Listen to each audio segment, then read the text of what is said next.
Hello guys, I'm talking to you today from my office. Just kidding. This is my office. This is my office. You should probably know by now what I'm going to talk about. Yeah, exactly. Remote work. I need to cut this beard. Much better. So I recently started to work online as I wanted to earn money without staying in a place for a long period. I want to be able to work while constantly visiting new places and creating content of the places I visit to share with you guys.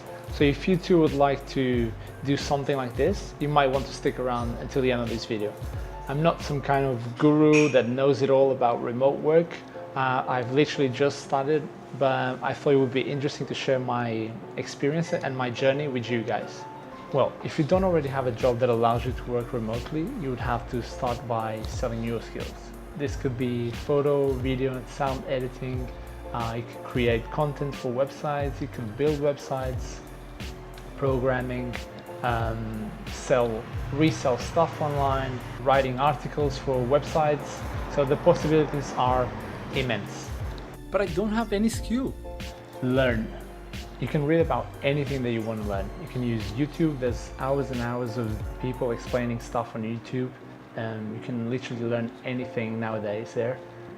Everything I've learned in video editing programs such as Adobe Illustrator, Photoshop, sound editing, all this kind of stuff, I learned through hours and hours of watching videos on YouTube and experimenting at the same time. So if you really want to learn something, you can do it. So I've now been doing some SEO jobs for a couple of clients, and 3 months ago I had no clue what SEO writing was. I found a job opportunity that's asked someone to write SEO articles for landing pages.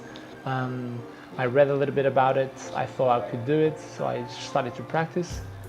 I was able to land my first job a couple of weeks after, and since then I've been working with this guy for about 2 months, and that's where my first income online has been coming from. So there you go, I learned a skill to sell online. So there's lots of things you can learn online that you can sell as a service and start making money online.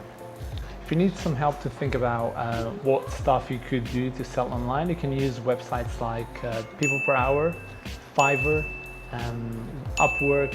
These are all websites where people go and sell their skills or look for qualified people to complete tasks, whatever the task you need to be done is.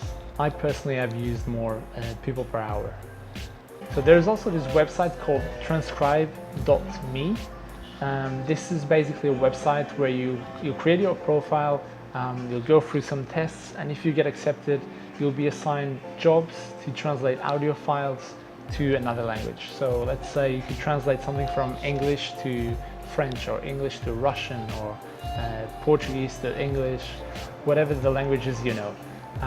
Obviously, if you know a language that is not so common, like Latvian or Arabic or Russian, you'll be assigned jobs more often, maybe, because I'm sure there's lots of people who do English to German translations or English to French translations.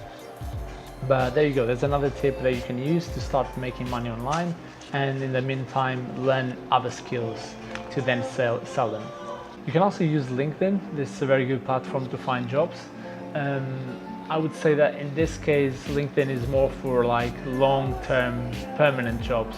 So if you're not at that level yet, maybe don't focus so much on LinkedIn, but do have a look quite often, because you never know what you can find there. So working hours won't be as defined as in a normal job. Sometimes you can get clients which are in a different time zone, and it can be kind of complicated to match your working hours with their working hours. But that's something that you have to work with. Apart from that, you should always be able to choose what hours you're going to work and for how long you want to work. Just bear in mind that you still have to meet your clients' deadlines, your boss's deadlines, and when you add up this to the traveling schedule, taking buses, doing tours, exploring the areas that you're living in, this can be quite challenging and mean that sometimes you might have to work 10, 12, 15 hours in a row in order to meet someone's deadline. So just bear in mind that, like everything else in life, this has a good side to it and a bad side as well. So that is it for today, guys. I don't want to make it too long, but I'm going to keep sharing the process of becoming a remote worker. I don't know where this is going to lead to, but at least in the meantime, it will be entertaining for you. And thanks for watching, and I'll speak to you soon.